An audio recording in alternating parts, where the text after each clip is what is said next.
C'est désormais officiel, Kylian Mbappé sera le nouveau capitaine de l'équipe de France. Après le départ de Lloris ou encore de Varane, le choix logique se portait sur Griezmann ou sur l'attaquant du PSG pour récupérer ce brassard. Mais est-ce que Mbappé méritait vraiment le capitanat de l'équipe de France? Parce qu'il est normal qu'un joueur de sa carrure et de son importance ait des exigences. Mais il ne faut pas oublier que malgré sa grande maturité, Mbappé n'a que 24 ans. Ses demandes et son statut ne cessent de monter en équipe de France. Surtout après une Coupe du Monde faramineuse et un triplé inscrit en finale, il est logique que l'importance de Mbappé en bleu augmente encore. Mais ce statut a déjà été critiqué et critiquable par le passé. Notamment lorsqu'il a été désigné en tant que tireur de coups de pied arrêtés, lui qui n'a jamais marqué de coup franc direct ou qui n'a jamais réussi un corner dans sa carrière. Et le PSG lui a déjà donné énormément de pouvoir, surtout avec le contrat qu'il a signé l'été dernier, laissant à un joueur la possibilité d'influencer le choix du nouveau directeur sportif du club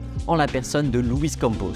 Donner autant de pouvoir et d'influence à un joueur aussi jeune, c'est lui donner de la pression en plus et lui donner un rôle dont il a peut-être envie mais qu'il pourrait ne pas savoir gérer. Même si quand on parle de Kylian Mbappé, il semble qu'il ne connaît pas la pression. Lui qui possède déjà le symbolique numéro 10 en plus du poids d'être la star et l'atout majeur de l'équipe de France, le brassard lui amènerait encore plus de responsabilités. Et ce brassard pourrait lui servir à grandir encore plus. Car un capitaine se doit d'être plus tourné vers le collectif et beaucoup moins individualiste. Mbappé se montrerait en chef de meute d'une toute nouvelle génération française, le forçant à devenir encore plus mature qu'il ne l'est déjà. Mais le choix le plus logique semblait tout de même être Antoine Griezmann, le soldat de Didier Deschamps depuis maintenant 9 ans. Il a toujours été les yeux et les oreilles du coach sur le terrain. Si Mbappé est un cadre indéniable de l'équipe de France, Griezmann en est son leader naturel. À 31 ans, la logique aurait voulu qu'il porte ce brassard, certes symbolique,